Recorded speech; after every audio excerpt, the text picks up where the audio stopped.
Welcome back to Marvelously Uninformed. As always, we are diving into the Marvel Cinematic Universe, looking at leadership lessons from both heroes and villains. So, especially in what we're covering and talking about today, we're here to have fun. We're here to take do a fresh take on what it means to lead, especially from that Marvel perspective. So, whether you're a Marvel fan or you're just tuning in, we've got a lot of fun for you ahead. So, we're just going to dive in. Let's get into Captain America: Winter Soldier. Hands down, and I said this before we started recording, but it is one of my favorite Marvel movies in the cinematic universe. So I really, really like it, but I want to get your guys' thoughts before we kind of get into that timeline. So let's get our initial thoughts. Go for it, Nick. Make your case. I get to start? Oh, You get to start.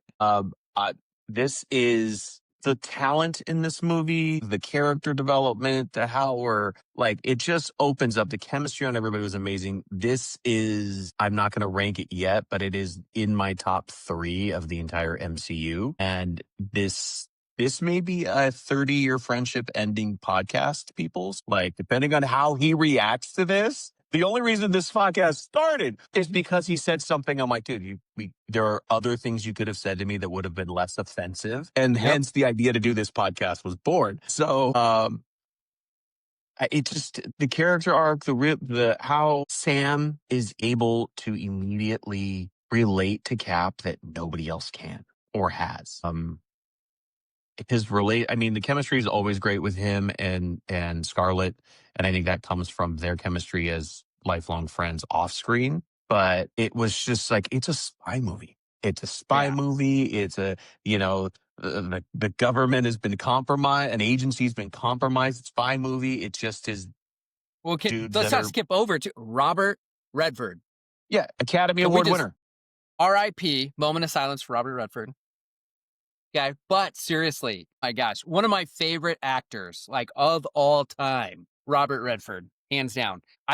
In The Natural, he's in, if you haven't seen Sneakers, you want to talk about spy movies, add Sneakers to your list. Like, amazing, amazing actor, incredibly accomplished. And who would have thought that he would humble himself to step into the Marvel franchise? But Mo, let's hear your controversial thoughts on this movie. Well, it was a good movie. I didn't love. Nick is seriously about to just turn off his mic and don't flip any tables, because if you flip a table at your own house, I'm going to get in trouble by your wife. It was a spy thriller, but I feel like they were trying too hard to be a spy thriller. Like, if I want to watch The Bourne Identity, I'm going to watch The Bourne Identity. I don't know. So that's my initial thought. And Scott, let me say something else controversial regarding Robert Redford.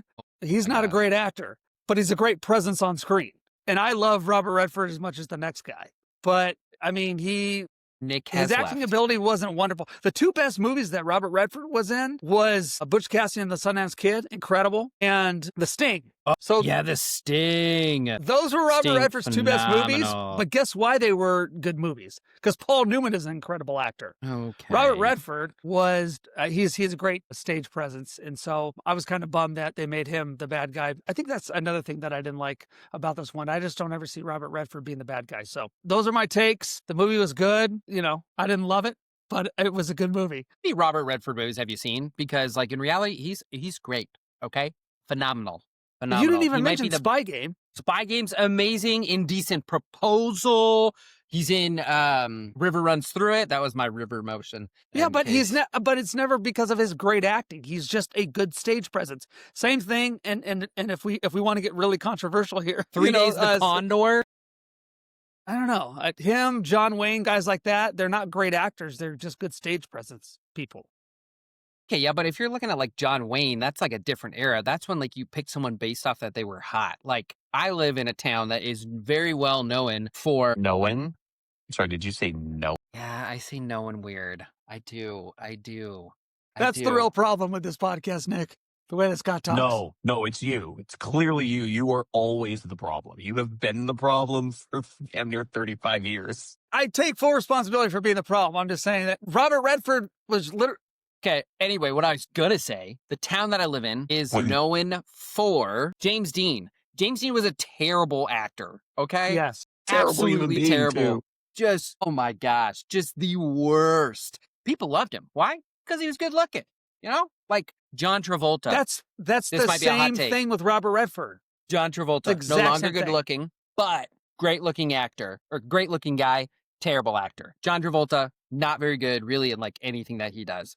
Like, I hate to say it, I'm really sorry for people that love him and loved Grease and John everything like that. Travolta? Yeah, Dude, Face Off? dude, that's a terrible movie. And let's be real, Bro, who's there better was in never Face been a Off? movie. Whoa, Who's that better was a in good Face movie. Off, dude? But Nicolas Cage, way no, better, no. way better. It was minery and try to outdo each other, then you end in that. Okay, It's a great fine. movie It's an today. Great movie for 1997. Oh my gosh. Okay. Oh, we are on the biggest. Like, we are already almost 9 minutes into this.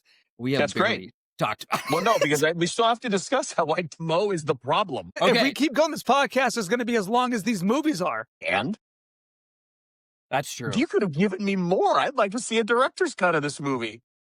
Look, My gosh, look. there probably is one. Okay, this week's episode is brought to you by Dutch Bros. It's not really, but Dutch Bros, if you want to sponsor us, because apparently this podcast can be like 4 hours now. So, need the coffee. Anyway, okay, we open up the movie. We really get Sam Wilson kind of running through. We see Captain America basically sprinting through. It's kind of cool if you've ever been to DC.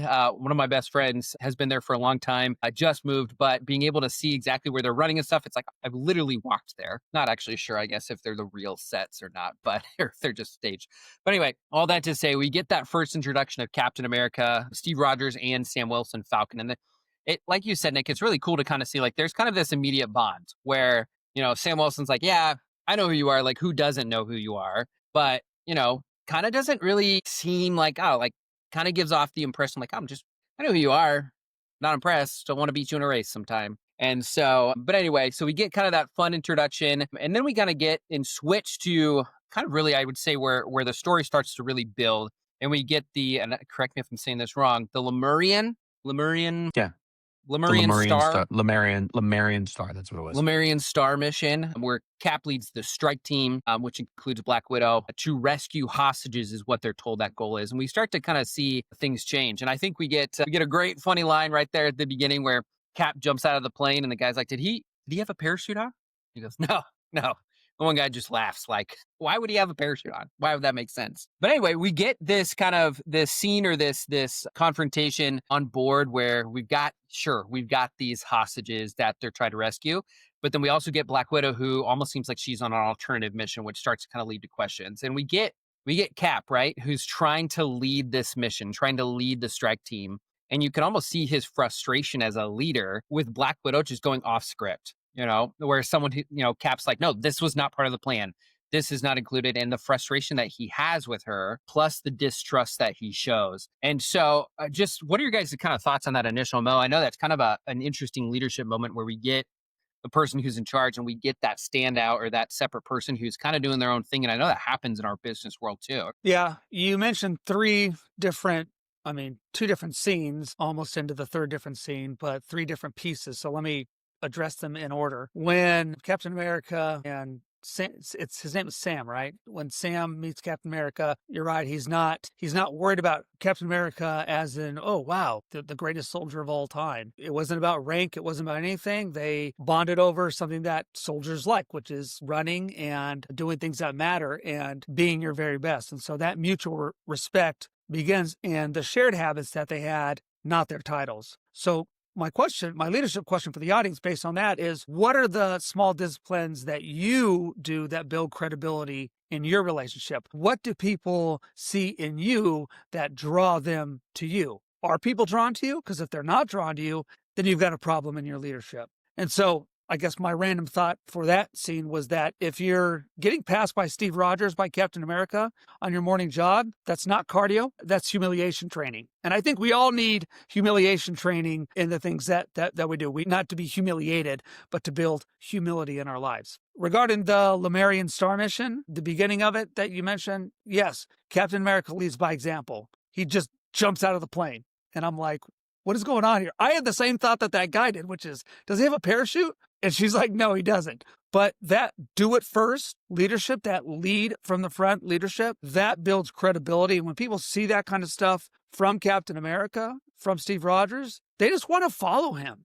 You just have that little smile and think to yourself, gosh, that's the kind of leader that I want. So my question for leaders on that is, do you lead from the front when things are risky or only when they're safe? Because there's a difference. A lot of leaders say, I'm going to get out front when I already know that things are going to go good because I want to be at the front of the parade. Mm-hmm. But when things go bad or things are not exactly what you want them to be, is that when you lead? So those are the first two parts. Do you guys have any thoughts, Nick, Scott, on either of those before I get to Black Widow's secret mission? Well, you totally glazed over where I was talking about the chemistry, because I'm sorry, I think it's funny the way that the banter is at that point with them, because now we're post Avengers, we're post like being a team. Hey guys, to get to the Smithsonian. I'm here to go to pick up a fossil. You know if you hear him, he just goes hilarious. Like it's just a quiet, like hilarious. And but leadership in that sense, like, and this is where bold statement. We'll see more of this as the universe unfolds. This is why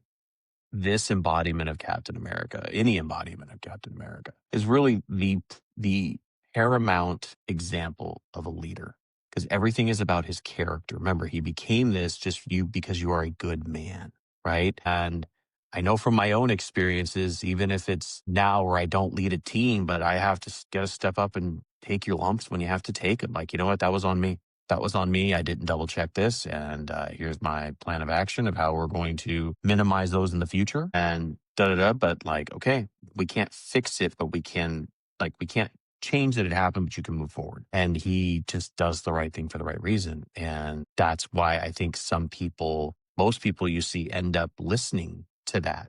Go back to Avengers 1 when the assault on New York and he's calling out strategy for the police officers and the response teams. And like, why the hell should I listen to you? Well, one, the dude's literally standing here wearing the American flag. You've never heard of Captain America. That was my thing. Like, clearly he's Captain America. You should listen to him. Yeah. But two, he did the things that like da da da da da, and they're like, yeah, okay, boom, boom, boom. Like, okay, he stepped up. He did it. He didn't ask him to do anything he wasn't willing to do himself. And I think that is the biggest thing. Even if you look at sports analogies like Jordan didn't ask anybody to do anything. Kobe didn't ask anybody to do anything that he wasn't going to do himself in practice, to do the work. And you're either on board or you're not. And I just think that he's an embodiment of that. He is the perfect symbol for that. Yeah, if we were just talking about, us being Southern California natives, we were just talking about the Dodgers win and how, Mookie would be another great example of that, right? Like, he struggled during the World Series and he didn't say, well, my teammates just need to pick up the slack for me, or somebody else is going to have to do the job because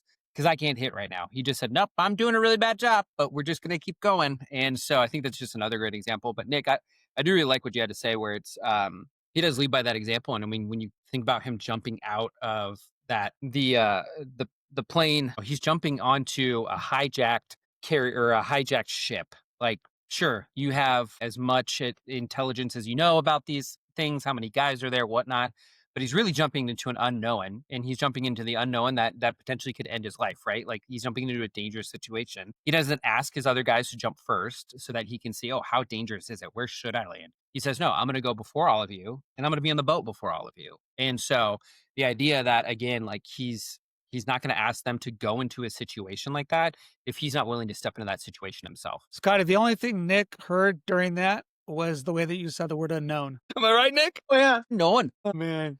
Yeah, it's kind of... I know, it's weird. I don't know why. I want to say it's because my mom is originally from Minnesota. Yeah, Minnesota. But, like, I grew up in Southern California. So, like, I don't know, maybe my mom has said that her whole life and it just rubbed off on me. So I also say, you know what? We're just going to move on. I'm not going to do that again. I'm not going to humiliate myself. Mo, you wanted to get into Black Widow. I was going to say her real name, but we'll just go Scarlett Johansson, Black Widow's kind of secret mission. What were your thoughts on that? Yeah. So obviously Steve Rogers believes in transparency. Like, he couldn't believe that she was outside of the mission. Natasha, and who she is, she's a Russian spy, right? She's like a double agent. She operates in secrets. She's, from what I remember of always seeing her, she's always got some kind of secret. You think that she doesn't know something, but she really does. When you think she's being manipulated, she really isn't. But sometimes she is. So I never really know what's going on with Natasha. All that to say, that's her personality. That's how she deals with things. So the early tension, I think, shows the core truth, which is if you have mismatched values, your team's going to have friction. And that's what we saw afterwards was that friction. Because he says, this was the mission. And she said, well, I had a different mission, right? And so I guess my question for leaders is, how do you lead when your team doesn't share like your same moral compass? Because we all have beliefs, we all have values, we all have principles. And so many of the people that I talk to, whether they're just getting into leadership or they've been leading a company or a faction within their company for 10, 20 years, I always ask people, talk to me about your principles and your values, and do they line up with the company? And if they do, the second part is, what about the people on your team? Can their morals, values, and ethics correspond and work with you and with the company? Because if the answer is no, then it's not going to work. And that's why sometimes people that have good intentions and want a company, for instance, to be, they move on or get fired because they don't share the company values. It's not that their values are better or worse, or that the company's values are better or worse necessarily. But if you don't share common cores and values, it's going to create friction. And I'm actually excited to know how Natasha and Rogers, their relationship is going to grow from here, because there's that tension. You can't change who you are. Cap is a transparent guy. Natasha's not. That's the friction. I want to see where it goes. Mo, I just got to ask, because this brought up a question in my mind that, what would you do in a situation like that? Obviously not in the situation of, hey, you're Captain America, you're talking to the Black Widow, but like, what would you do as a leader? Like, what advice would you give leaders if they're walking into a situation and, you hope everybody's aligned, you hope everybody's believing in the mission, understanding the why, but what would you do as a leader when you walk in that position, you have an employee who's like, well, I have my own thing I'm doing? What do you do in that situation? You just fire the person? Like, what do you do? Yeah, that's a great question. And I think the difference that there's two parts, or you can go at that question from two parts. Either the relationship with Natasha and Captain America, but he's not her boss. He can't fire her. Or the Nick Fury and Natasha relationship. And then actually there's a third one. There's the Captain America, there's the Steve Rogers and Nick Fury relationship. And I think Captain America did the right thing by talking to Nick Fury. And what Nick Fury did, and he's the real leader here, he told Captain America, look, I got things that are going on. And one of you guys can tell me, I think Steve Rogers said to that point, you've always got an ulterior motive. Or Nick Fury. Somebody said like Nick Fury never tells us everything that's going on. Am I right? Nobody knows all the secrets. And he goes, except you. Yes. You know everything, but you're hiding things from us. And that's the whole point. I can't lead a team if I don't know what my team's doing. That's why we have Nick here. That guy knows every single line of every single movie. That's exactly the line I was thinking about, Nick, and I can hear it. Nick knows Nick Fury. Nick is the real Nick Fury here. I've been knowing Nick Fury for a while. How long have you known him? I have known him for quite a while. Okay. Yeah, Thank you, guys. I'll see you on the next podcast. Bye. Yeah. Oh, no, that's not going away. Sorry, Scotty boy, you just walked through. This is great. I love it. Yeah. So it depends on whose shoes I would have been in. If I was in Roger's shoes, I think he did a good thing by essentially asking Nick Fury, what do you want me to do? And it's Nick Fury's job to let him know how to lead. Hey, this is how I need you, Captain America. Because right now, like Captain America's, he's a boots on the ground leader. He's a lead from the front. He's General Patton. He's George Washington. He's these guys he's the guy that gets out in front. But there's always the person that knows all the secrets. In this case, Nick Fury. I think he handled it well. He's frustrated. He's not going to give up and just say, I quit. But he wants to know. And again, I'm glad that Nick Fury knows now. And I'm glad that Steve Rogers told Natasha that he doesn't agree with her and that she was pretty much like, well, sorry, dude. So I'm excited for that. I'm excited to see what happens next because, when isn't this where they have a debrief, right? At SHIELD headquarters? Is that where the whole Nick Fury thing right happens? after, you're getting into that next scene. And that's one of the important things we get out of that too, is we could go straight into that. We get that debrief between Nick Fury and Captain America, but then also importantly, we get introduced to Project Insight, which I think it obviously ends up being a very climactic, critical thing within this film. But one of the things that I kind of love about this scene is you get Nick Fury who kind of introduces the idea of Project Insight. Hey, here's the motives behind it. And you get Captain America that goes, that doesn't make sense. And it's just an idea of, again, what Nick said, like, right, he's inherently good. He chooses to do things because it's the right thing to do. And I think you get in that moment, you get him standing by his values that he's always valued. It's like, yeah, sure. Would someone have loved to be able to find Osama bin Laden or Hitler or something like that, and stop him before anything could happen? Yeah, sure. But is that really the right thing to do? And Steve Rogers kind of says, no, like you don't know how someone's going to end up. You don't know who's going to be evil, who's going to be good, what decisions, what influences in life. And so I think you get the idea. And he says that great quote, right? This isn't freedom, this is fear. And really kind of challenging that whole ideal, right? And Nick Fury is introducing him as like, this is the ascension of S.H.I.E.L.D. Like, this is the highest that we can go. We are going to protect the whole world. And Captain America goes, I don't like it. I don't like it. And so really, really great scene between him and Nick Fury. It is a great scene.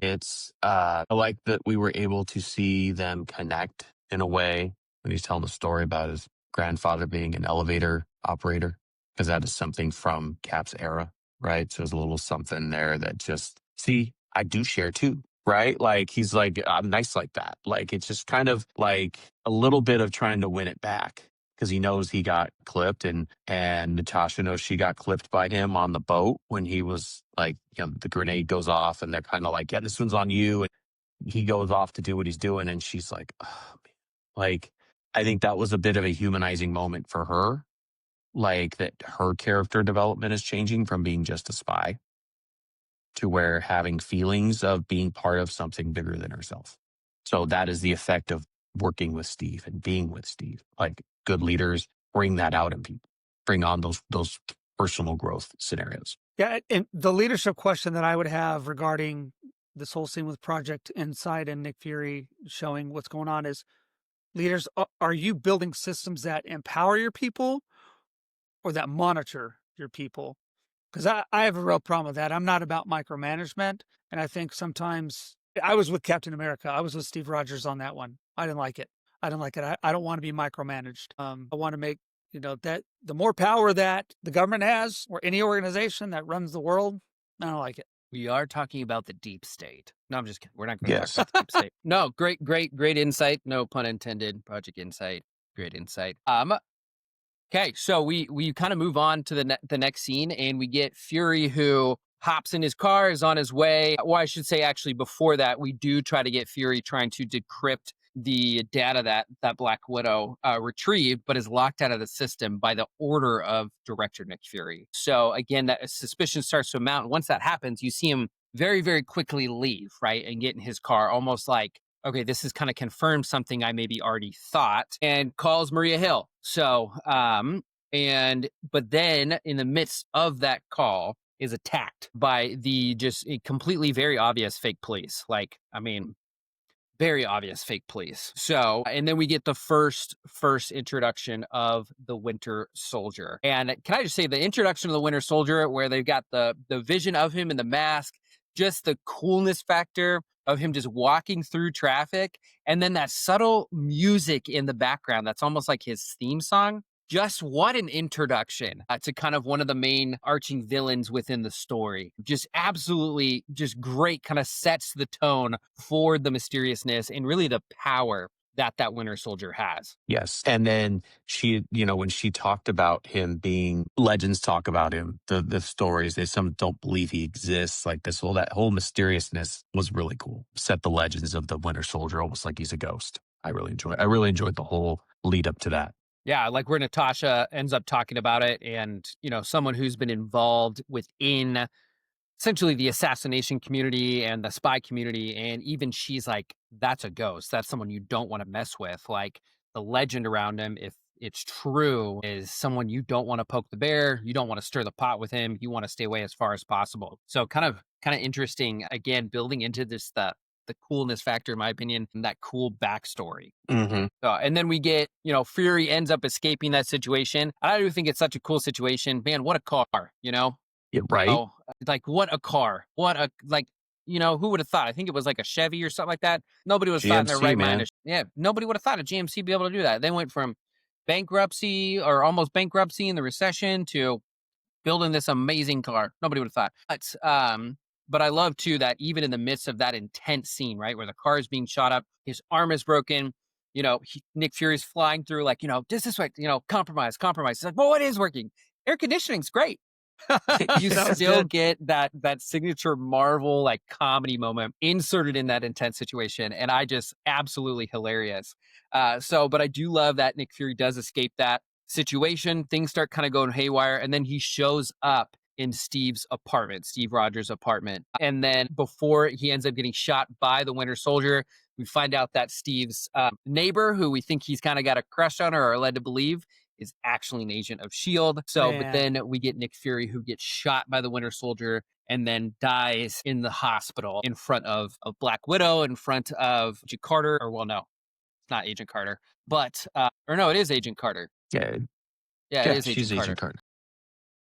And in front of Cap, kind of solidifying, like, wow. And I know, and I remember, I don't know, Nick, how you were. You probably didn't think anything of it because you know the comics better. But I remember watching that in theaters and thinking, like, wow, can they just kill off Nick Fury like that? Like, that just seems like that couldn't be a thing, you know? But you never know. It's Hollywood, right? Like, you know, maybe there was a contract dispute and it was like, all right, well, we got to kill Nick Fury and we'll clone him as someone else. Like, so you just never know in those types of things when it hits Hollywood. Like, he may not be dead in the comics, but like because there was a contractual dispute, we had to kill him on screen. But I remember watching that and thinking like, oh my gosh, what is going to happen now? No, I knew right away. Okay, that's not. There's something there. Like, there's no way Nick Fury is. For anybody that does remember, doesn't know. Like, there's several things that Nick Fury just can go underground and go into hiding, and these life model decoys. Essentially, like, you know, it's comic books. You can do anything you want. So it's androids or that look like life models, and Fury's doing this or whatever. It's there's so many ways because he's a spy. That's his job. Mo, what are your thoughts on what we've talked about up to this point? What I like about this whole new look at Nick Fury is that we see that he's not invincible, and that's good. We saw cracks in his leadership a little bit for the first time that I remember anyway, when he was in the car previously, because he isolated himself. That was his fault. He was paranoid and you couldn't trust anybody, and so he just takes off. That's a leadership.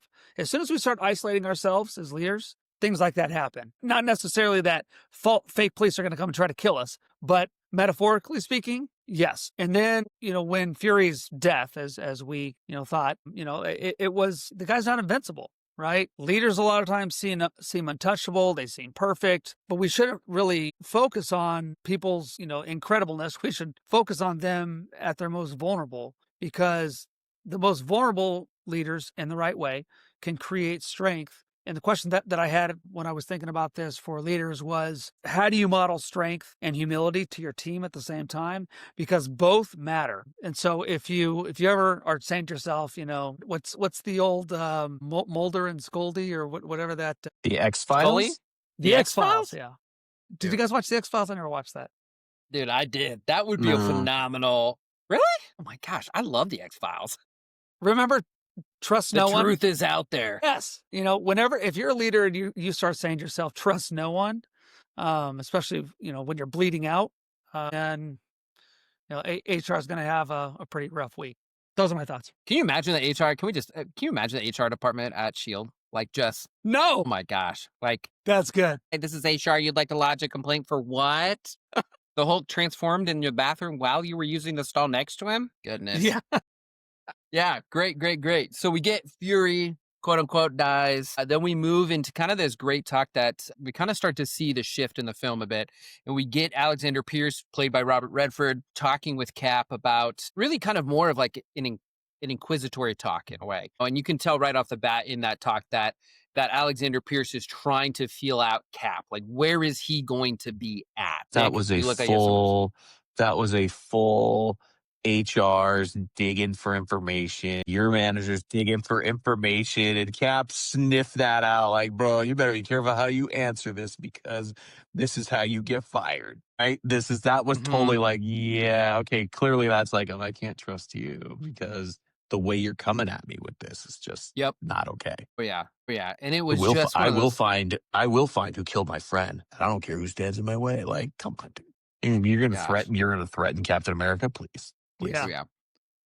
Oh, and then we get, right, Captain America catches on. He's like, I need to get out of here. Like, tries to play it off. Like, okay, I can't trust him. I need to get out of here. And we get the elevator fight scene, which is a really cool choreographed fight scene, I thought. Because an elevator, arguably, not that much space. Granted, that one probably, right, wasn't the exact dimensions because they needed space to have this battle. But all that to say, really, really cool scene, in my opinion. Arguably one of the best fight scenes I think I've ever, like, especially in a comic movie. I know this is off topic. I clearly know Mo hasn't watched it, but Scotty, I don't know if you watched the Netflix Daredevil series. No.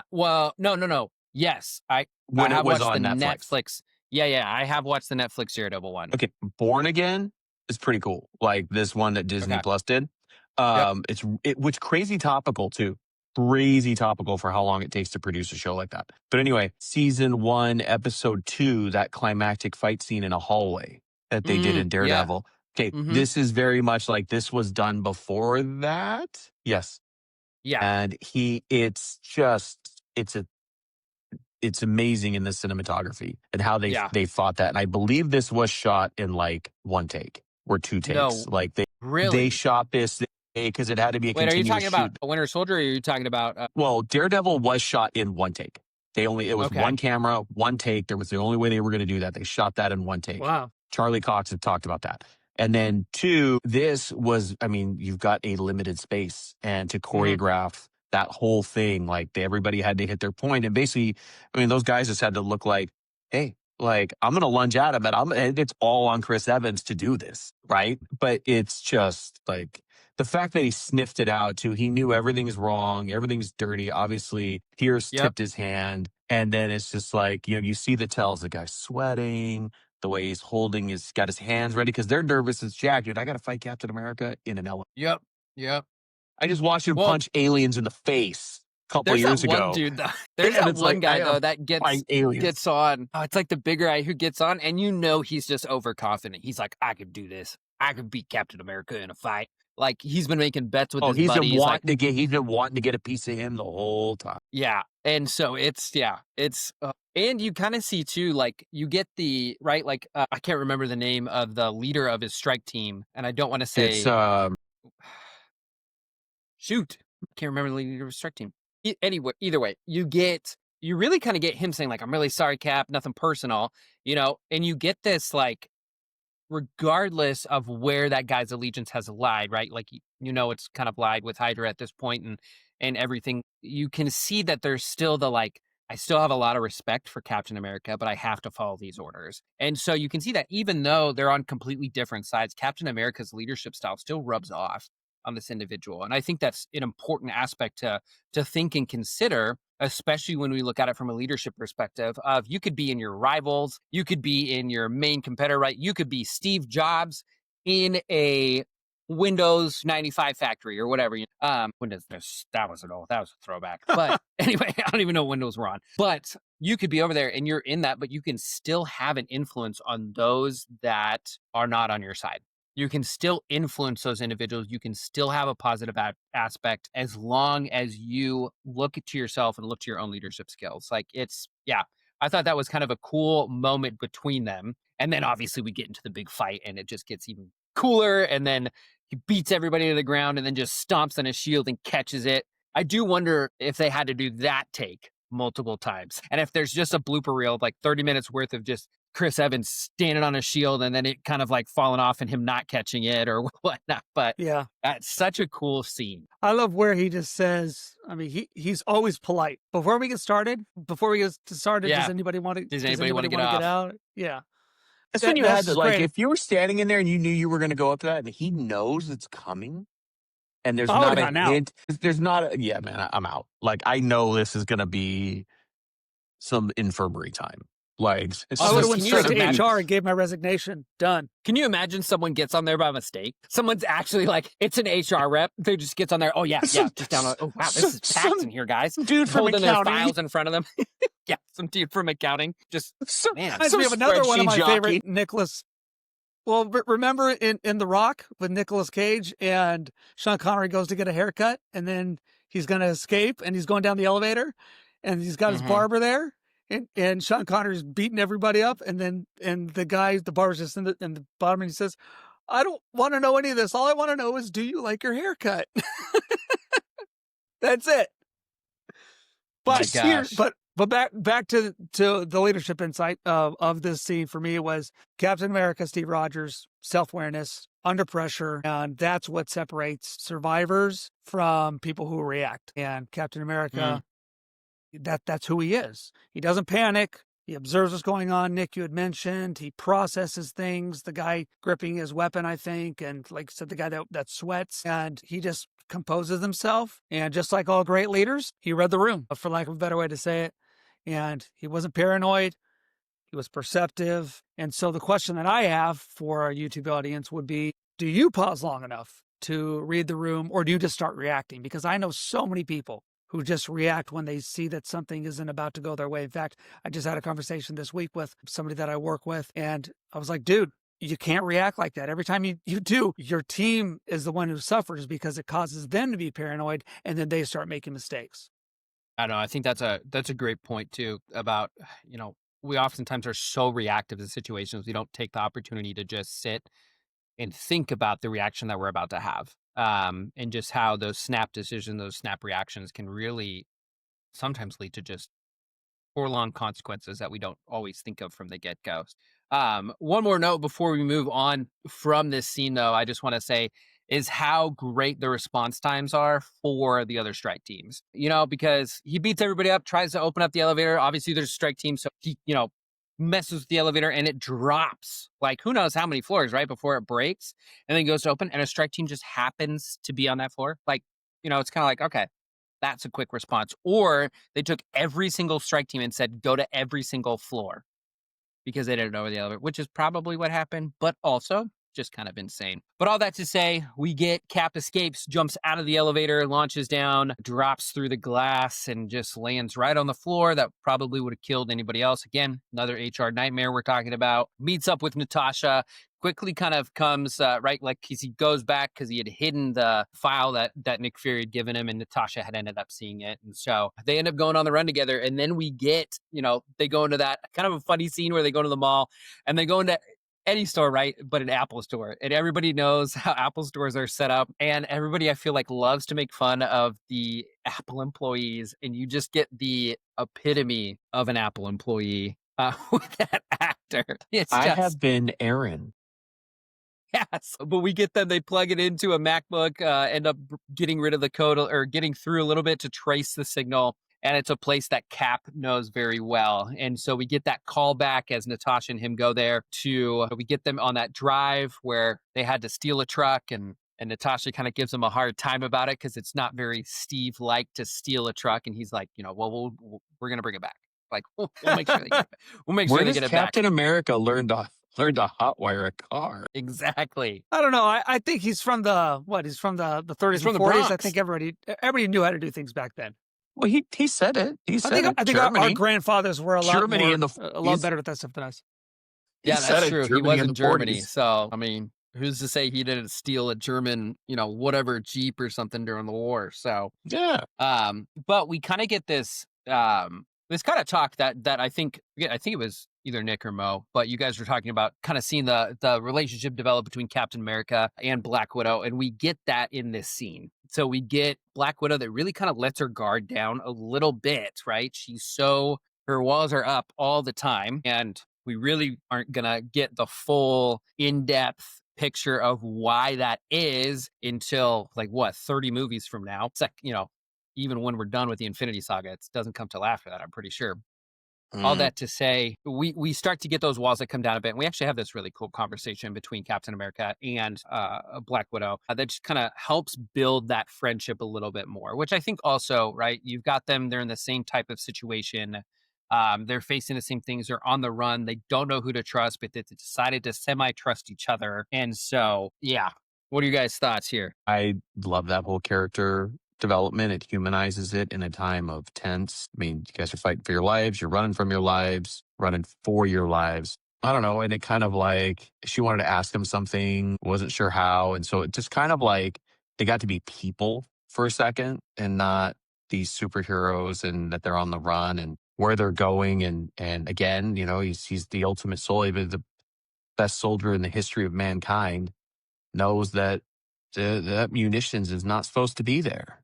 It's too close to the barracks or whatever. It was a spec, Hmm. a Yeah. rule. And, they just totally, then we got the secret elevator, we're hiding something. And then, that's probably one of the first times he had seen anything remotely about Peggy. They got the picture of the Hmm. founding members of S.H.I.E.L.D. And I thought that was a quick, thing for him just to kind of, okay, all right. And kind of, they move forward into it. I love, that for the first time, you think in any spy movie type thing where the villain is, they get to Arnim Zola. So we realize he survived through all this and through the magic of science fiction. But I got a kick out of, he was stalling. He told him his whole plan because he was stalling for the Yeah. airstrike. When in reality, it's usually not something like the villain reveals their plan and something else happens and it's like, oh, I've been stalling. It's just, I don't know. I thought it was another good scene that brings them closer together. And it Yeah. brings out that, there's another layer of this. There's another layer of this. It just keep pulling it back. But So I love that she asked him, was that your first kiss? Was I your first kiss since the 40s or whatever it was? Like, I was frozen just in ice. I'm oh not my dead. gosh. Yeah. But yeah, no, it is such a cool scene, like all the way through that bunker scene to just see them kind of grow in that together. And yeah, we do get Dr. Zola, his digital consciousness, basically AI. Like, who's to say ChatGPT these days is not Dr. Zola? We just don't know. But all that to say, it is kind of interesting too, right? Because the cliche of a movie, right, and that other movies make fun of even is when the villain thinks he's won it all and he tells his grand plan only to have it foiled. And it's so, I mean, it's like I said, it's so cliche that so many movies just make fun of that. And so, but we do get that delay, and in a way, it is really nice, right, to get the whole plan laid out ahead of you. So, and then we do have that airstrike that happens, and Cap's quick thinking and his shield saves them both. And so, again, I think we too get that he makes sure that he's covering up Black Widow as that explosion happens. So that right there, I think, goes to show too just the growth that they've had. And I feel like Captain America would have done that regardless, just because of the nature that he is and the kind of individual that he is. Just the fact Mhm. of it just seems like it's another step in that relationship for them. Mo. Yeah, that old bunker scene. I love Toby Jones. Speaking of good actors, he had just been in The Hunger Games, which I love The Hunger Games, and him as Arnim Zola. Is that his Mhm. name? When he's in the computer. I thought that was cool. I'm starting to learn now that, for lack of a better way to say it, Nick, you mentioned earlier on, comics don't have to follow any rules because something can always happen. The And I best. remember, Nick, when we were in, what's that? I said it's the best. Yeah, well, remember, I don't know if you remember, I used to have conversations with you because I'm a big Superman guy. Mm-hmm. I just love, I'm a DC. So I'm a big Superman. I love Batman. I know some people say he's not a superhero. He's just a regular guy with a suit or whatever. But I remember every time Nick would mention comics and stuff, I'd say, didn't this guy die? And he'd say, well, kind of. And I'm like, what do you mean? And I remember Nick told me one time, and I think we were in high school, he's like, even if a superhero dies, he's never dead. She's never dead. Something always happens. And then sometimes, I guess, don't comics just reinvent themselves and they just all of a sudden stop and start all over again? And it's like, what's going on? I can never find out what's going on in comics. And that's, I think, something that always frustrated me because you have to really suspend your reality, obviously, for most things like this. But within this, I was like, I never know what's happening. When you think something's happened or like Nick Fury's dead or Captain America's about to die or whatever, I'm just like, okay, something's going to happen. It's never really over. And so with this whole Arnim Zola scene, I'm like, there's no way they would have got out of there. I'm like, all right, okay, it's comic book. So all that to say, A vibranium I love shield, that like scene. it's the most indestructible material on the planet. See? Well, you're so right too. Like, oh my gosh. Yeah, people don't ever really have to die, but then additionally, if they do die, someone's there right away to pick up the mantle, like, take over. They built their own Iron Man suit or they crafted a shield out of adamantium or something else like that, or like I'm gonna say this because we are so far from entering this part of Marvel, but you've got the Don't give it multiverse up. where look, you've got the multiverse where it's like, you've got an infinite number of universes where every single person exists in those universes, just not exactly the same way potentially. And so you've just got all that's just wrapped up in there. But one of the things too that I thought that feeds into that, and I'm surprised I don't even know where I read this, but Superman, when he was originally invented, had zero weaknesses at all. Like kryptonite wasn't one of his original weaknesses. And people got bored with that comic because it was like, well, yeah, sure, it's a villain, but like he doesn't have any weaknesses, so Superman's just gonna win. So then they essentially had to invent a weakness for him to make him more relatable, to show that he is able to be beaten and have to overcome adversity versus just being indestructible with everything no matter what. So just kind of interesting. I know that's DC and we're talking about Marvel here. So, but all that to say, Isn't there a anyway, bad Superman who's like wears all Yeah. blue or all black or something like that? Black. Yeah. I don't know. I think it's called like Evil Superman. I don't remember. Dark Superman? Is that actually Superman or is that somebody else? I don't remember. DC has not been, dude, we might get a lot of flack for this, but DC has never done a great job with movies. And so I'm not a comic book reader. That's Nick. So that might be a Nick question. But I don't think for the most part, most DC movies aren't super entertaining. And now I do have to make a few exceptions. Like I really liked the original Wonder Woman. I really liked Aquaman, mainly because I just liked Jason Momoa and the visuals were really great. But they overall have not done a superb job. So, and I have not seen the newest Superman or anything like that. So I can't fully say. But that's so I couldn't tell you 100% about an evil Superman. That's a whole nother. Nick, do you have any answers? Yes, that's a whole nother, whole nother It's thing. too much. There's Okay, no so way we get into that without- today. Okay, But let me just ask one but- question. okay, Is there an evil Superman? Yes or no, Nick? there are alternate versions. There are alternate versions. There's a great storyline that actually they made into that animated Justice League series from the early 2000s. That it's 2-part, 3-part. It kind of really is a great outline on it, and that the reason certain things that DC does are so good. Their animated storytelling is off the charts better than what Marvel's done, but the movies at Marvel have been off the charts better than the DC movies as a whole. But So the does thing somebody yeah. just with the know-how need to come in and do with DC what Marvel has done? Dude, they've tried. but you know what a lot of it is? Well, no, James A lot of it is Gunn came in now. Warner Brothers still had their 2 cents because they are the parent company. And so certain things are getting moved Of around. DC. And yes, DC, Time, Warner, that's all one conglomerate. And I think honestly, I personally, from what I remember seeing it, I think Ben Affleck wanted to do that because he grew up a fan. He grew up a part of it. And he wanted to do it.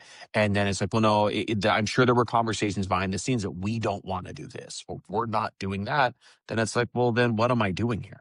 If you're not going to let me create a story that the fans are going to appreciate. A lot of that DC animated stuff, the people that wrote those were the comic book writers. Like if you look at Batman, the animated series, Paul Dini's name is attached to a lot of the writing of the stories. Paul Dini is an Emmy Award winning writer. He wrote Batman. He had a creative influence on all this, and they did what they wanted to do that was true to the source material. And that is what resonates with fans. The MCU, there's a ton of things that we've already seen that are going to come back in a certain way, or something's going to be referenced from before. That's why it's like, make sure you're paying attention to these, because these things will come up at some point, and that fan service is what we like. Right? When people go to concerts, you want to hear certain songs no matter what. Why? It's fan service. That's what I'm here for, but I want to hear this other stuff or see this other stuff too. So to answer your question, we can do a whole nother side conversation about Superman. Like I'm having this with my youngest now because he loves himself some Doomsday. That's like his number 2 character. And as for in the MCU and Marvel, they do kind of restart things, but there's always continuity. And it's what they're going to respect as continuity and what they're not. So in this sense, we're probably going to learn other versions of some of these heroes that we haven't seen yet. It just hasn't happened yet. And there could be another version of Captain America that is not Steve Rogers. It's somebody else. Last question. Are you a DC guy or a Marvel guy? Because I always remember you talking about like Batman and Superman with me. Or did you just do that because that's what I cared about? No, well, I was reading a lot of both then, and I've gone through stretches where there was a point where I stopped reading Marvel comics altogether. I just was not loving where things were going. I wasn't loving the artwork or whatever. It's just things that didn't resonate in my mind. I was reading almost exclusively DC, and it goes in cycles. There's stuff now where I'm like, okay, it's a story. It's a great story. It's just not something that I love personally. Doesn't mean it's a bad storyline.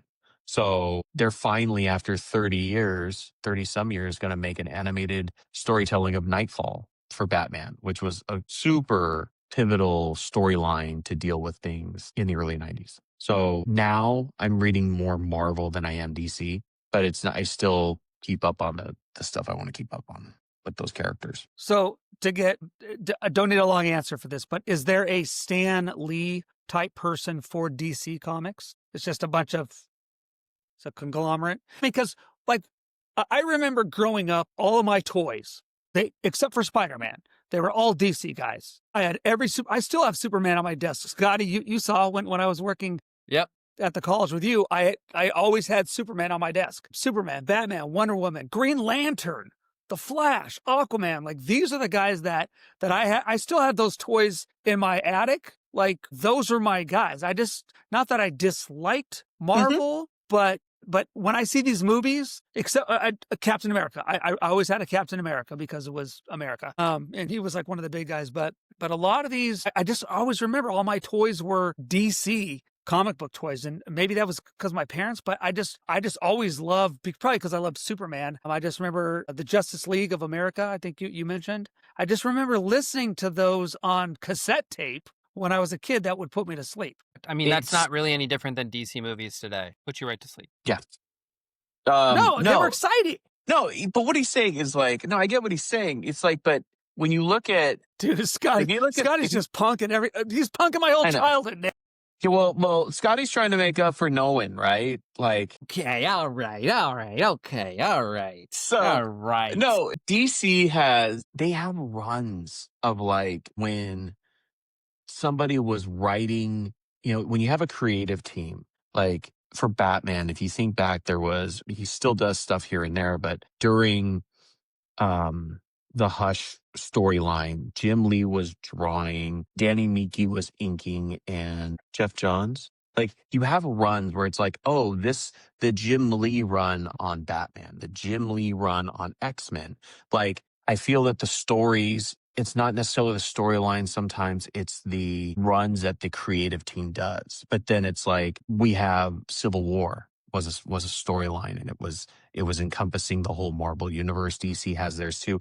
I think those are coming in the last 25 years. And so that's where you're getting more of it's building this loyalty and this connection within the whole universe, not just for a character.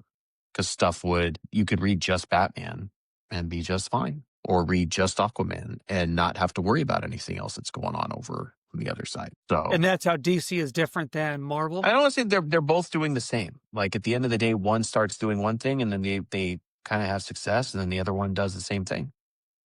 And that's how it goes. Like sometimes you're going to be first through the door and sometimes you're not. So who's missing it over at Warner Brothers then? Because if the MCU is so huge, but DC is like hit and miss, like I haven't even seen the new Superman.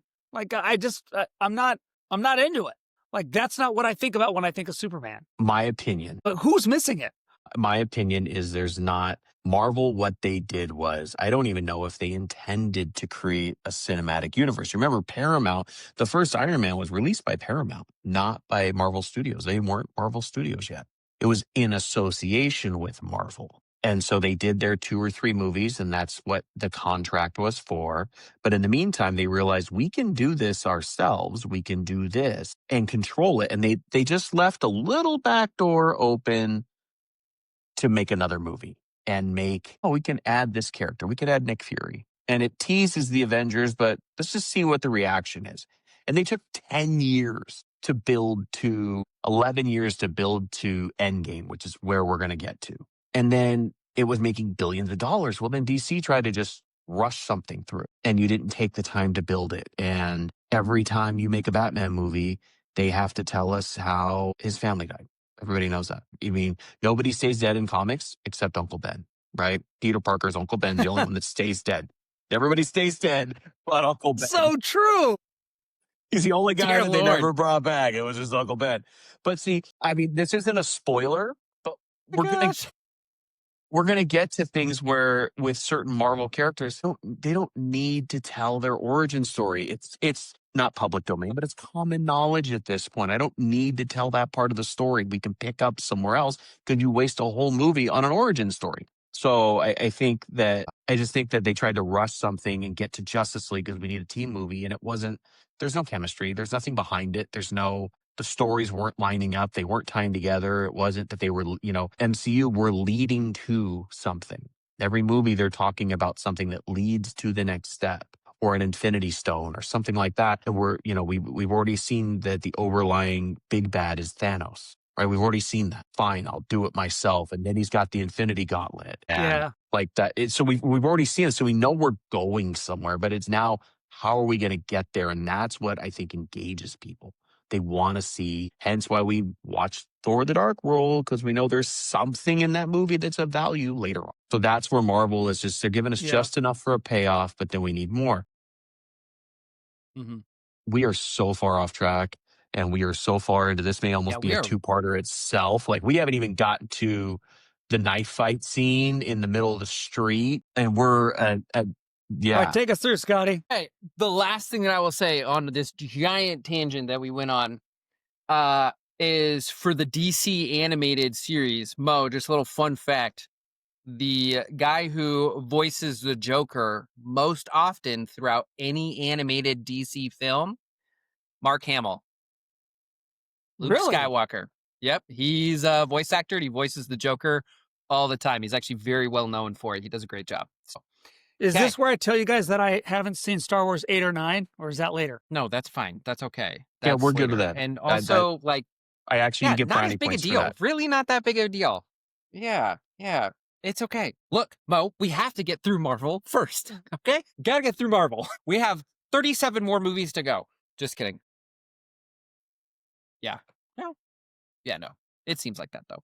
Anyway, okay, so where do we leave off? They're in the bunker. Bomb hits. They survive. Okay, they escape. They escape out of there. Okay, and then they show up. We get the Falcon just drinking some orange juice, gets a knock on his door, and you get the disheveled, dirt-covered Black Widow and Captain America. And again, you get it's a good scene too. Just, you get Sam Wilson there at the door who just invites them on in, right? They're fugitives. He's watching the TV, and I'm pretty sure on the TV it talks about them being fugitives, but he doesn't even care. He's just like, I have had a very small interaction with Captain America. I can relate to him. I know what it's like to lose a unit, to lose men, and this is not the type of guy that would betray his entire country. And so, again, I think you get that character development, that friendship development between them. You get them talking about their plan, essentially that they need to eliminate Project Insight. So if that goes live, then Hydra wins, and it makes things very difficult. You can touch on this, but we know that Sam Wilson had hinted that he was that he was a PJ, essentially, in the military, and we find out that that's not exactly what he was, that may have been what he was part of, but that he flew this state-of-the-art new technology Falcon suit. And there is actually a really great deleted scene, I don't know if you guys have seen it, where they actually go and steal it's a rough cut, but they do go steal the Falcon suit, and it is hilarity ensues. Well, I have not seen that, but I'm going to have to find that today. But all that to say, they end up stealing this suit, and for the sake, I think, of probably time within the movie, we don't get to see that cut. But all that to say, they do steal that suit, and they are on their way to kind of try to eliminate Project Insight, and we get the highway ambush, which is what Nick is kind of referring to. So they end up capturing a Hydra agent, and they're on their way, and they're ambushed by a host of Hydra agents, primarily including the Winter Soldier. So Nick, why don't you just kind of take it away? Well, I mean, now it's, Steve's finally got somebody that's on his level. And I think that it was just, as a leader, he trusted his team to do what they knew how to do, right? He was able to focus on what he was focused on. Everybody had a job, and they actually seemed to function fairly quickly for Sam being the new guy involved. And this is where that emotion kind of pulls off, where they're having that great knife fight, and the shield and everything is just like, I've got somebody that can fight me on my level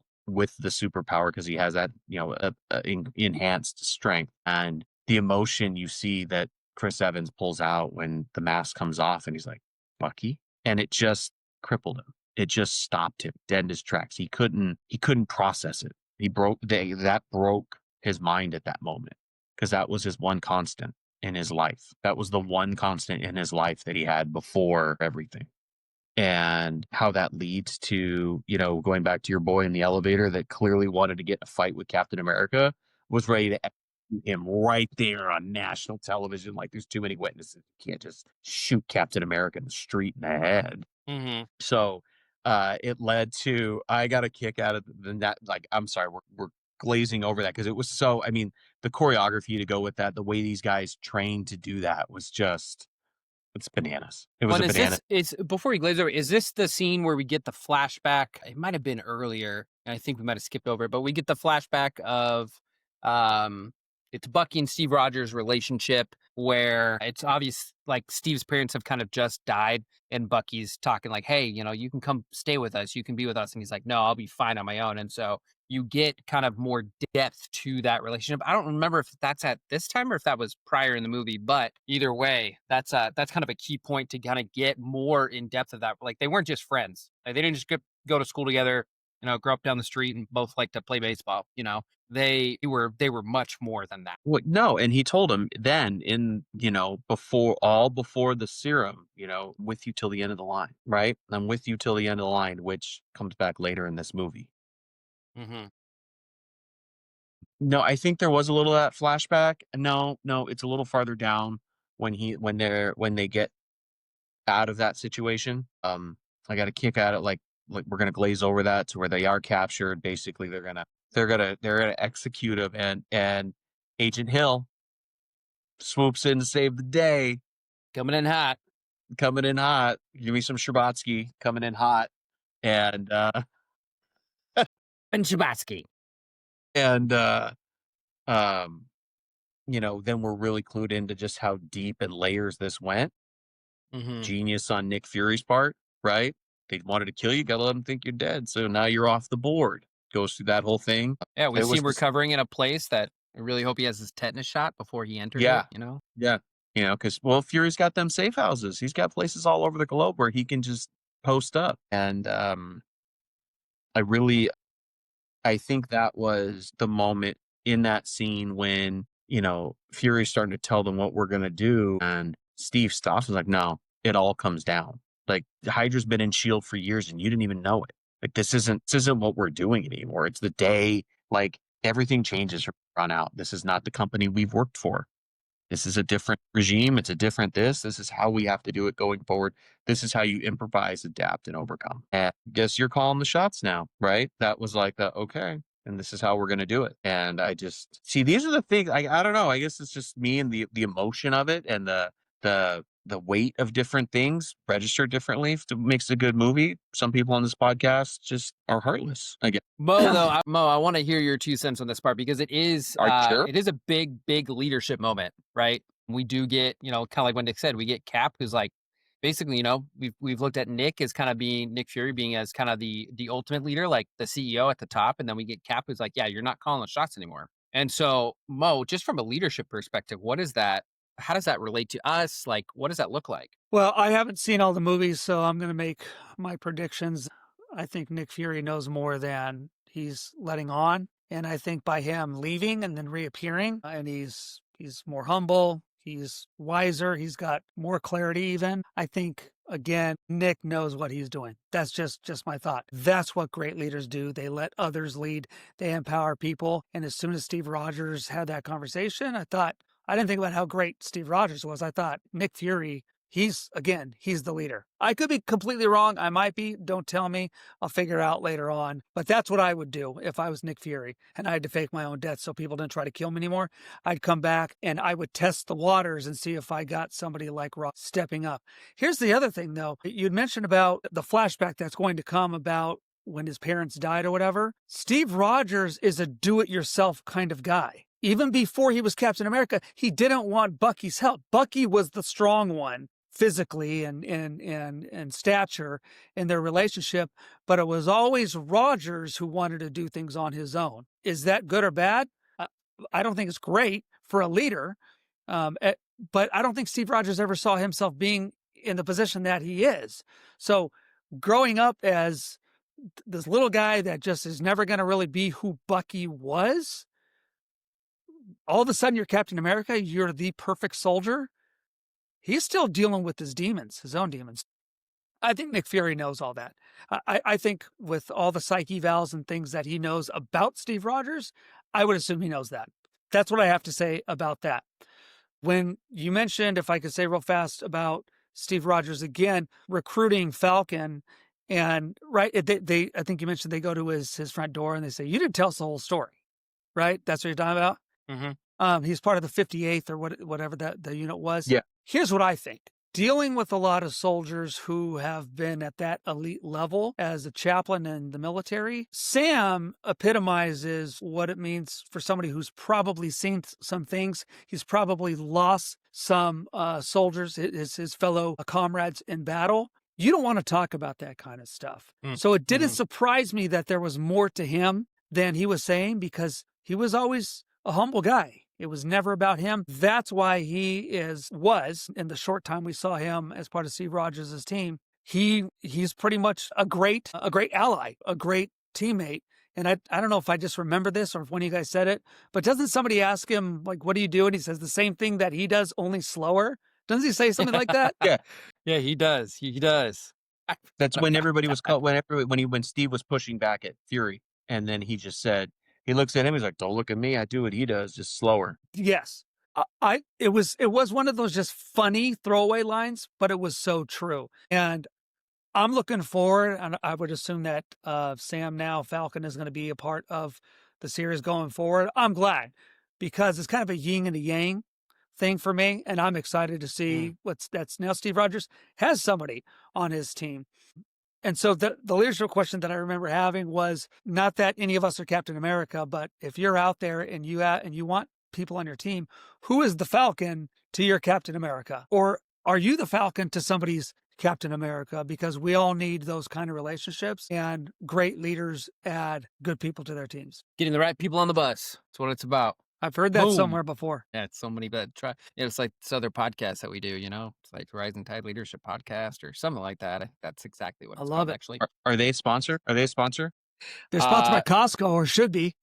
Well, I actually technically think they are a sponsor, right? If you think about it. Just say no free plugs on this one, dude. If we're going to build this, like, everybody needs to pull their.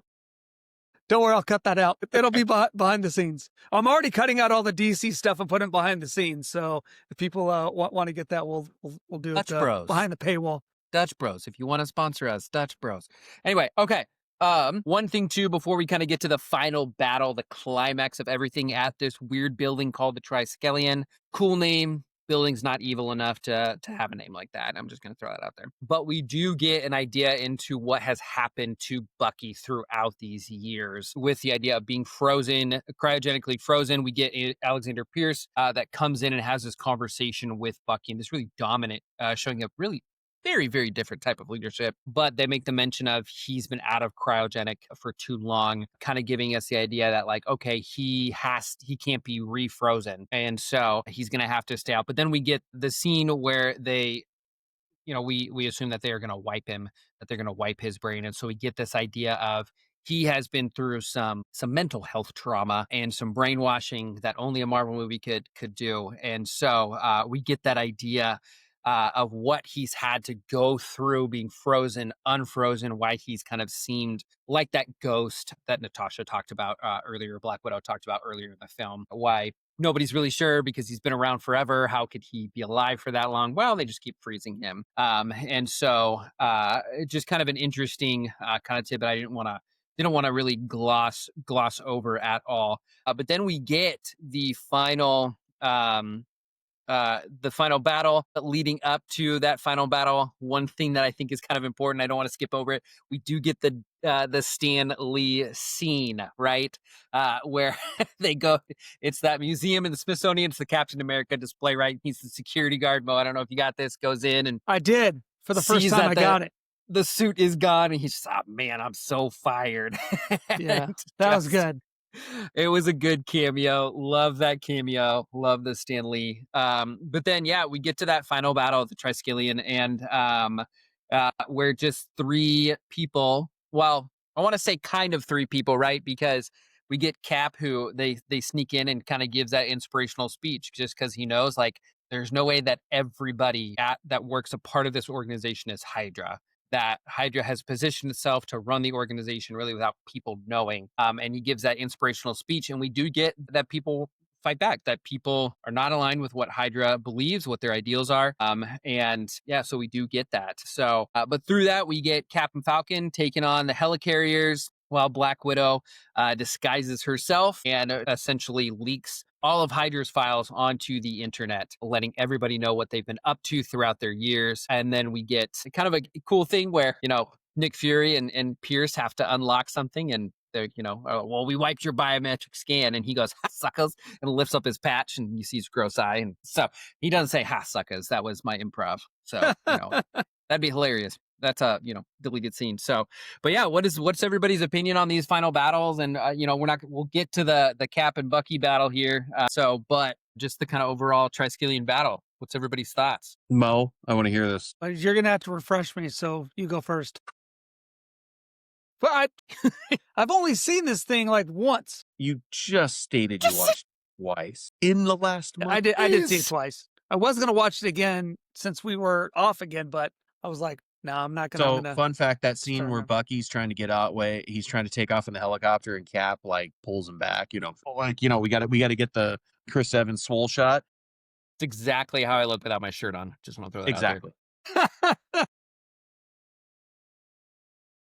That was a principal shot. That is not computer generated. Evans hurt himself, did something to his shoulder, his bicep in that scene. So he was pulling back on a helicopter. I mean, I'm sure it was supported and everything, but that whole, it followed an action film formula. We're going to get the first one of 3 tasks done relatively easy. The second one, a little bit more challenge. And then just, barely gets by. Steve and Bucky, and the way he does it. Steve's like, I don't want to do this, but I have to do this, is really just, to me, it was, it's gut wrenching. It's hard.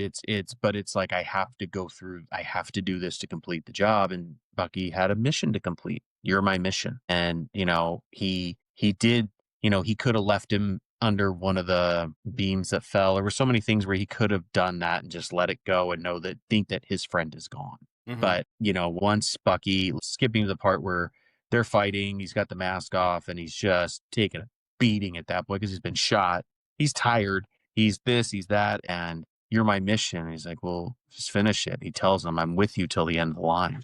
And that really just, you could tell that reset something in the Winter Soldier. Mm-hmm. To the point where, now they fall and the helicarrier crashes into the Potomac, and, they've got all these things, and he pulls him from the river, which was cool because I just want to go real quick to that end where Cap's recovering in a hospital bed, right? And there's music playing, and go back to the opening scene with Sam and Steve in the park. And he's like, everything you missed, Marvin Gaye, he writes it down, and there's all these things that he has to learn. Right. And it's that, it was this quick little callback. We don't see what happens to Buck. They end up in the cemetery with Nick Fury. It's like, if anybody's looking for me, I'm here. That was good. So, as far as everybody's concerned, Nick Fury died that day, or has been dead. So, I just really thought, I don't know, I just really like the way this all they kind of tied it up, but left a lot of things open to move forward with in the future. When it comes to leadership, the toughest battles, obviously, that we saw here with Captain America is that the hardest battles are relational.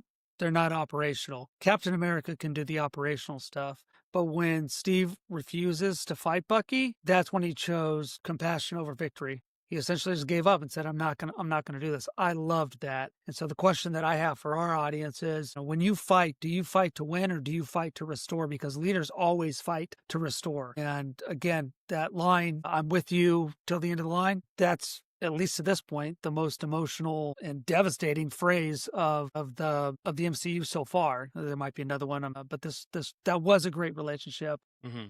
As for when everything was over and the whole Nick Fury thing, that was really funny. If anybody wants to see me, I'll be here. But it sounds like, from what I understand, now we're moving to a rebuilding phase because everything has been brought down. So I would assume that coming up, we're going to see some of that. Captain America, Steve Rogers, his integrity almost cost him even his life. But because it didn't, I think it's the foundation, it's the rock for whatever's to come. That's just I thought of somebody who hasn't seen what's to come. And again, the question that I would have for leaders is, are there old structures in your life that need to be raised to the ground so that you can rise and become something better? Great. That's a great point, Mo. And I think our audience is probably thinking right now of like 4 or 5 things where it's like, oh, probably. So I do love that last battle as well, just because it does show that sometimes you do need to make really hard decisions in order to complete your mission. Cap had to subdue Bucky enough to the point where he had to finish his mission. He got it done, but at the end of the day, that relationship was much more important than finishing that mission. And so, yeah, it's a great aspect, great point of leadership. Cap just keeps giving us dingers for leadership content. So, but yeah, we get the aftermath, which is just that shield collapses, Fury goes underground to hunt remaining Hydra cells. We get the funny interaction of Black Widow testifying before Congress. And then we get Cap, who's, going to go hunt down essentially and save Bucky. And we get Sam, who's like, yep, I'm with you. Like, let's go do it together. And then very, very importantly, we get a mid-credit scene and an end credit scene that are great, phenomenal. That mid-credit scene, you get to see, I'm going to not give away a lot here, so Nick, make sure I don't, but we're going to get Baron von Strucker. We get a sight of Loki's scepter in there, and then he introduces us to these 2 individuals in cages. But we get these 2 individuals in these cells, one who's moving super quickly and the other one who's floating objects that we can see. So this is going to come back again very, very quickly, and so excited to see that. And then we get the post-credit scene, which is just Bucky in the same Smithsonian that we saw Steven, that we saw the guest appearance of Stan Lee in, who's reading about himself. We're reading the exhibit, and I even think the title of the exhibit is like Lifelong Friends or something like that. Mm-hmm. And so we get that Bucky is starting to essentially start his own journey. He's can't be cryogenically frozen. His mind is still probably shattered and in pieces is what we assume, but he's no longer being controlled by Hydra and is kind of on the run on his own, but making every effort to kind of remember his past. And so 2 really, really great themes or a post-credit scene. And so, yeah. So, but all that to say, great movie. I know Nick agrees with me. So, but yeah. So Nick, it was a good movie. Before we get off here, do you have any? I've got a couple kind of fun facts that I found about the movie. But Nick, do you have anything super fun that you found? So let's see. We already know that we already talked a little bit about it, but it involved real combat training. So like Chris Evans actually trained in martial arts, parkour, and knife fighting. The elevator scene itself that we were talking about actually took 2 days to film using real stunts, real choreography. So Chris Evans actually did the full stunt. If you didn't know, Bucky's metal arm was realistic, actually. It was a realistic heavy metal prop that Sebastian Stan, who's the actor that played Bucky or the Winter Soldier, actually wore, which added a lot of realism to his movements. It wasn't all CGI. No, there is a whole clip. I want to feel like press tour for Endgame. Something where they were all on the Tonight Show or Jimmy Kimmel or something, and they talked about that it was a prosthetic that he had to wear and what it involved. Anybody really wants to see it, I'm not going to bring it up on a family-friendly show, but it was on late-night television, but they had a good time with it because it was a real piece. It's cool. The last tidbit that I have is we talked a little bit about the list that Captain America writes down, Marvin Gaye on.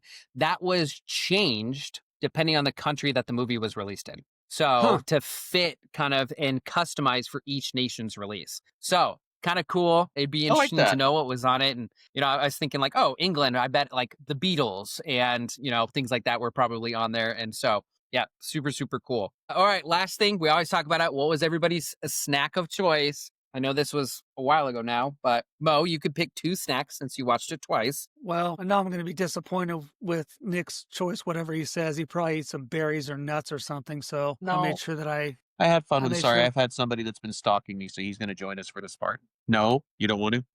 Okay. All right. Bye. The snack of choice for me was Trader Joe's soft black licorice. To die for. You got to have it. Dude, black licorice is Mic gross. Mic drop. That might be worse than you not liking Winter Soldier. Black licorice. I don't dislike it. All right. Yeah. Who else? Who are you? What is this? What is adulthood and getting a PhD and being in the military done to you? Black licorice? Dude, we used to have red vines for days. days at your house. I love red vines. I've got red vines too, but You this can't like was both. the That's like a law of the universe. You can't like both. I'm a Actually, licorice technically, guy. the lie is you technically can't like black licorice. But anyway, I had these. That's why I'm the villain of this podcast. That's fair. I had these. They're like you get them at Costco. They're like they're cookies, but they're like rounds. I don't know. They're these new coconut cookie roll things that they were pretty fire. Sounds so good. They were so Wow. good. Yeah, they were really good. Nick, well, what about you? Actually, I had some ice cream. I had Halo Top, but I had the cherry dark chocolate. So I was able to, Halo Top, I'm able to eat the whole pint. It's like, what, 300 calories? So, yeah. Are you I really had a whole eating pint ice of cream though? If during you're this movie. trying to eat like a healthy ice cream, is it really ice cream? Does You know what? For that number, I don't care. Like, I want to enjoy it. Okay, all right. I And mean, with could have been that, cherries. Yeah, I didn't. Oop. that's fair. That's fair. Thank you, everybody, for joining us on this podcast of Marvelously Uninformed. We hope you guys enjoyed our random tangents. We had a lot of those today. We'll see how many we edit out and put behind the paywall. But make sure you guys like and subscribe. Stay marvelous, and we'll catch you guys on the next episode, Guardians of the Galaxy, Volume 1.